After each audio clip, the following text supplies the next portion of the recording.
Avant que cette vidéo ne commence, n'oublie pas de souscrire au Patreon de la chaîne, car outre le fait de m'enrichir avec celui-ci, il me permet de pouvoir te proposer des vidéos non censurées, exclusives et avec des droits d'auteur. On peut commencer la vidéo. C'était bien. Good. Vous avez choisi, vous, Mona Chollet, de traiter cette fois-ci le couple hétérosexuel et pas homosexuel. Pour quelles raisons précisément, indépendamment des raisons autobiographiques que vous évoquez? Oui. C'est vrai qu'il y a une sorte de tension dans la relation hétérosexuelle, c'est-à-dire on se retrouve à aimer quelqu'un qui est dans une position qui est structurellement sur une échelle de domination par rapport à nous dans la société, en fait. Et il y a quelque chose de très paradoxal et de très contradictoire dans le fait qu'il y ait de l'amour dans cette relation. Et j'avais envie de décrire précisément comment cette domination joue dans la relation intime, en fait. Comment elle avantage un des partenaires et elle désavantage l'autre. Et éventuellement. Dans la mesure du coup où la soumission ne serait pas voulue, la soumission ne serait pas quelque chose que la femme veut, ok. Dans ce sens-là, ça se tient. Mais si on part du fait que les femmes aiment peut-être justement cette soumission, dans ce cas-là, ça prend peut-être tout son sens. C'est vrai, pourquoi les femmes aiment les connards au final? Parce que le connard, il a quand même cette fougue, il a quand même ce côté à aller la titiller dans son ego, à la faire par moment, ne serait-ce qu'un peu se sentir un peu minable. Il a ce côté à vouloir toujours prendre l'ascendant, à faire ce qu'il veut, à dicter ses journées comme il l'entend, à la faire souffrir aussi. Oui, à la faire souffrir aussi. Parce que, vous voyez, le connard, c'est un peu comme les montagnes russes. Ça monte et ça descend. Et c'est peut-être ça aussi qui est plaisant. Parce que quand ça monte, donc dans les bons moments, ben, on savoure encore plus les bons moments. Parce qu'à contrario, on sait que le lendemain sera peut-être beaucoup moins rose, beaucoup moins beau au final. Et c'est ça qui fait qu'en fait, le connard, c'est un peu comme une variation émotionnelle. C'est un jour tout est beau, un jour tout est moche, et au final, on savoure tellement plus les moments qui sont beaux. Parce que si tous les jours sont beaux, si tous les jours sont féeriques, eh bien, au final, ils perdent en saveur. Si tout est tout beau, tout est tout rose, ben on perd la saveur de ces bons moments. Par contre, à contrario, s'il y a des moments beaucoup plus sombres, des jours beaucoup plus sombres et des jours beaux à contrario, ben forcément, on va beaucoup plus savourer ces bons moments. C'est pour ça que le connard a ce côté attirant. Parce qu'en fait, il joue avec les émotions de la femme qui est en face de lui. On ne sait jamais ce qu'il va faire. Il est imprévisible et il joue avec nos sentiments, il joue avec notre humeur, mais c'est aussi ça qui le rend si séduisant. Voilà. Donc, pour répondre un peu à tout ça, peut-être que les femmes, en fait, aiment ce côté un peu dominant chez l'homme, justement. Ok?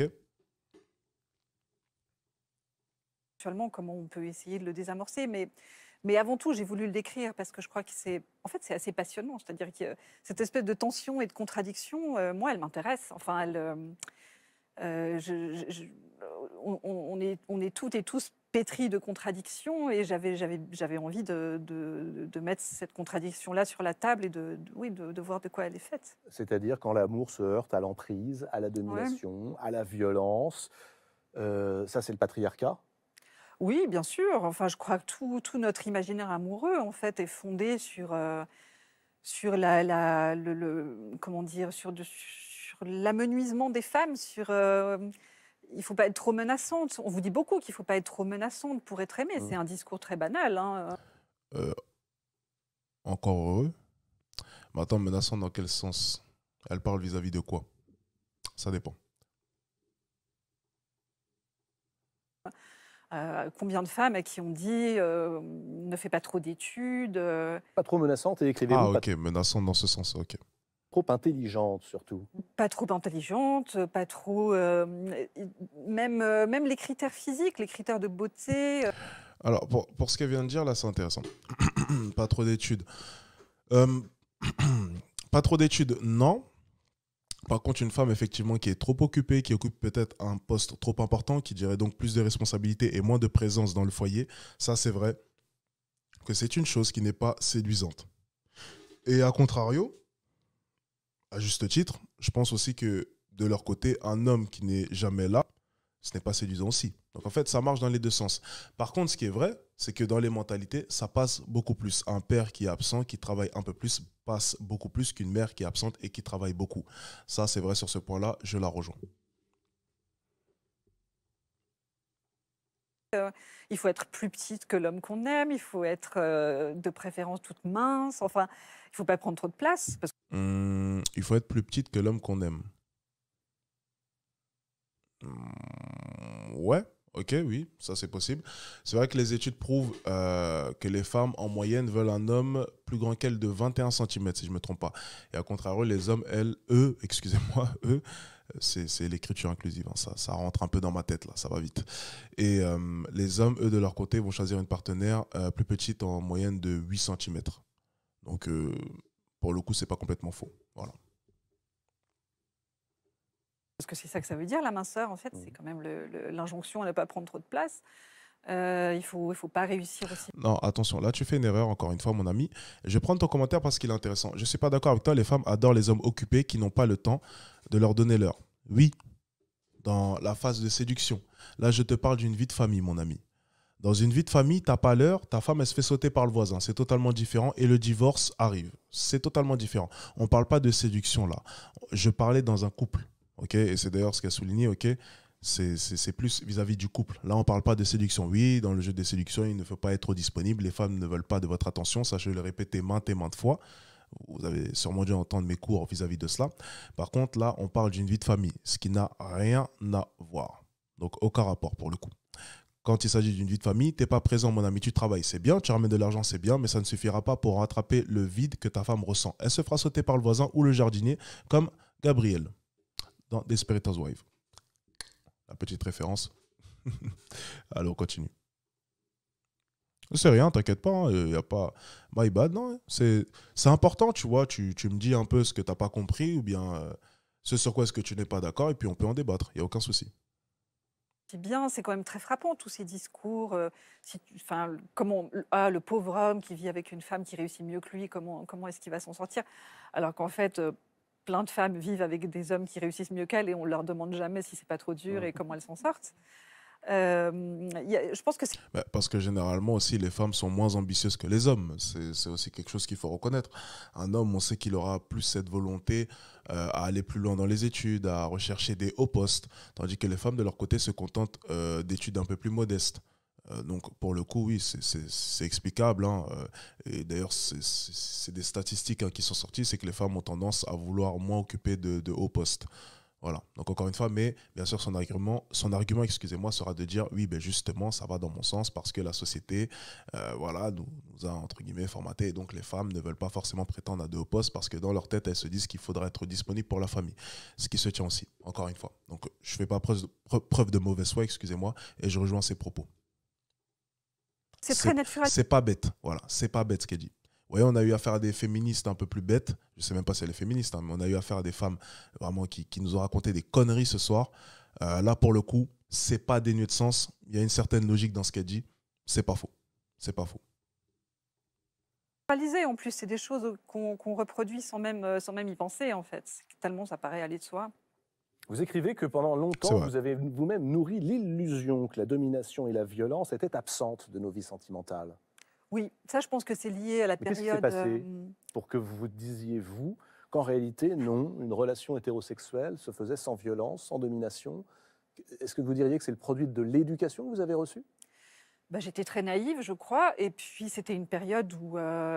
moi, j'étais ado à la fin des années 80 et c'était une période de désert de la pensée féministe totale. Enfin, pas de... En tout cas, j'y avais pas accès, quoi. Elle existait, mais elle était très... très minoritaire, très dépréciée, c'était pas du tout à la mode. Par contre, là, bon, là, c'est le moment où vraiment ça devient problématique. C'est quand même phénoménal, c'est cette tendance à vouloir, comment dire, à vouloir repousser, vous savez, ce que la nature nous impose de manière indirecte. C'est quand même phénoménal, vous voyez, cette tendance à vouloir tout remettre en question. C'est quand même phénoménal, cette tendance à... j'ai l'impression, hein, excusez-moi, à vouloir inverser les rôles, à vouloir faire en sorte que tout devient... à rechercher l'égalité partout, à... Je sais pas. Je trouve ça quand même phénoménal, hein, pour le coup. Écoutez, on va écouter la suite de ses propos. Non, on va pas tout de suite commencer à généraliser et l'enfermer dans une case. Je pense que beaucoup de jeunes femmes qui arrivent à l'âge adulte aujourd'hui dispose de beaucoup plus d'outils pour savoir dans quoi elle s'engage si elle commence une vie amoureuse avec des hommes. Moi, j'étais totalement naïve, en fait. Il y a la naïveté, mais il y a aussi peut-être le contexte culturel. Et vous accordez des pages que je trouve très belles à ce contexte culturel, à la manière dont la littérature ou le cinéma, par exemple, même parfois la musique, peut infuser comme ça, Bien sûr. malgré lui, Ouais, ouais. des stéréotypes qui sont des stéréotypes misogynes, qui sont des stéréotypes de violence et de domination. Tiens, on va prendre un exemple très très simple avec un extrait de film, un film que vous connaissez, on le revoit en permanence, 1984. Regardez qui est le héros. Si vous croyez que je vais à la Delhi avec vous, Oh, mais que c'est choquant. Il a osé attraper une femme avec un fouet. Oh là là. Catwoman faisait la même chose, au cas où. Avec les hommes, du coup. 84, Indiana Jones et le Temple maudit, Harrison Ford, Kate Capshaw. La culture des années 80 et des années 2000, c'est ça. Les jeunes ont grandi avec cet idéal, ce stéréotype. Qu'est-ce qu'il n'a pas compris, Harrison Ford? Quand c'est non, c'est non. Alors, Harrison, le consentement. Ouais. Oui, non, c'est sûr. C'est sûr que c'est... Voilà, encore une fois, le consentement, un éternel problème. Le consentement, oui, mais bon, comme on dit souvent, oui, non, par moment, ben, on ne sait pas vraiment. Alors, c'est un sujet sur lequel je ne me prononce jamais parce qu'il pourrait être mal traduit par certains. Mais c'est vrai que, bon, j'ai déjà donné à peu près l'exemple avec voilà, le coup du Netflix and chill. Donc, tu viens chez moi, on va regarder un film sur Netflix qui sous-entendrait tu viens chez moi, on va forniquer, ma foi. Donc, les sous-entendus, en quelque sorte. Donc, des fois, des non qui veulent dire des oui qui veulent dire des non. Enfin, vous voyez, le consentement, malheureusement, c'est vraiment quelque chose de très complexe. C'est un sujet mais tellement tabou de nos jours parce qu'au final, c'est un sujet vraiment dangereux parce qu'il pourrait être mal interprété par la plupart des gens qui l'écoutent. Et justement, le consentement, le discours, vraiment, le noyau même, l'origine même des problèmes de consentement viennent de l'interprétation de chacun. C'est-à-dire que certaines personnes vont mal interpréter, d'autres vont bien interpréter, mais vont faire abstraction de cette interprétation. Enfin bref, c'est tellement complexe au final. Et là, en l'occurrence, dans cette scène-là, je suis désolé, mais on ne va pas être de mauvaise foi. Hein. Si on analyse par exemple cette scène, regardons simplement. Mais encore une fois, je souligne le fait que c'est juste, ça pourrait être mal interprété par les jeunes qui regardent cela. Donc sur ce point-là, je rejoins totalement. Mais regardez simplement la scène, ok, si on est tout à fait honnête. Regardez.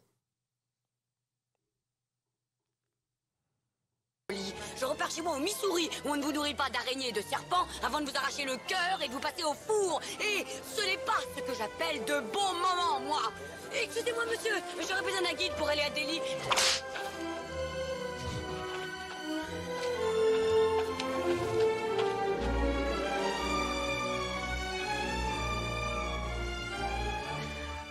Alors moi, dans ce moment-là, j'ai simplement l'impression de voir ma copine qui essaye de me faire une scène de ménage, mais au fond d'elle, elle sait très bien que quoi qu'il arrive, bon, bah, je ne changerai jamais, donc au final, bah, finit par sourire. Voilà. Moi, c'est tout ce que je vois. Hein. C'est à peu près la traduction que je vais en faire. Et en fait, le point que j'imagine qu'elle va souligner ensuite, c'est que certains hommes, malheureusement, ne verront pas les choses comme ça, surtout les plus jeunes, et pourront peut-être traduire de la mauvaise manière ce qu'ils viennent de voir. Donc sur ce point-là, encore une fois, je ne vais pas nier ce qu'elle vient de dire. Je trouve ça quand même globalement assez tiré par les cheveux, mais encore une fois, son raisonnement peut se tenir. 1984, Indiana Jones et le Temple maudit, Harrison Ford, Kate Capshaw. La culture des années 80 et des années 2000, c'est ça. Les jeunes ont grandi avec cet idéal, ce stéréotype. Qu'est-ce qu'il n'a pas compris, Harrison Ford? Quand c'est non, c'est non. Alors, Harrison, le consentement. Ouais. Oui, non, c'est sûr. C'est sûr que c'est... moi, j'ai grandi avec ce film-là. J'ai grandi avec Star Wars. Mais à l'époque, avec vous le aimiez personnage ce de Han film-là Solo. Ou est-ce que tout de suite, vous êtes choqué? Ah non, pas du tout. Non, non, moi j'ai totalement, Mm. moi j'ai trouvé ça hyper romantique. Enfin, Vous en souvenez, les uns les autres, de ce film et de Bien cette sûr. scène du Mais fouet, Agnès, ça de date ça pas seulement de 84, parce que bien avant ça, moi je me souviens qu'enfant, on jouait au western et une des scènes qu'on aimait faire, c'était la fille qui fait non, non, non, non, non sur la poitrine du garçon après. Oh oui et ça suffisait en fait. On comprenait tout de suite à quoi on jouait, quoi. Voilà. Vous voyez, comme quoi, on ne fait pas tout de suite le rapprochement avec le consentement ou non. C'est toujours assez subtil. Et puis bon, analyser comme ça des scènes sorties de leur contexte, il y a tout un contexte quand même, il y a toute une histoire d'amour entre le personnage principal et la protagoniste. Donc encore une fois, c'est sorti de son contexte, c'est grossier, c'est un peu gros comme une maison là pour le coup. Je trouve ça un peu tiré par les cheveux. Je trouve ça vraiment un peu tiré par les cheveux. Parler de consentement vraiment pour cette scène, je trouve ça un peu tiré par les cheveux. Et donc, c'était ancien, ça datait de... Voilà, dès qu'il y a eu des films, il y a eu cette scène de non, non, non, oh oui, c'est une pantomime assez intéressante. Hein. Moi, ça ne me fait pas détester ce film, ça me fait marrer. Quand je vois cet extrait, je suis tordue de rire. Mais D'autant plus qu'il y a la touche d'humour à la fin avec l'éléphant qui arrose et asperge le héros. Bon. Mais tout de même, ça explique peut-être beaucoup de choses sur la manière dont on éduque et les garçons et les filles.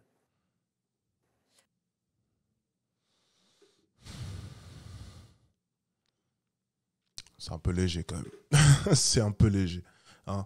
C'est un peu léger là, on va pas se mentir. Alors, dans l'ensemble de son discours, je vais être honnête, hein, c'est pas bête. C'est pas bête ce qui est sorti de sa bouche. Au contraire, c'est assez cohérent dans l'ensemble. Maintenant, je trouve encore une fois que c'est peut-être ça va peut-être un peu trop loin par moment, ça pousse un peu la réflexion un peu trop loin, surtout lorsqu'on parle de la scène du film. Là, j'ai trouvé ça peut-être un peu abusif. Mais vous voyez, c'est bien qu'elle ait fait le rapprochement entre les relations sexuelles, la mentalité aussi qui peut être du coup affectée par celle-ci.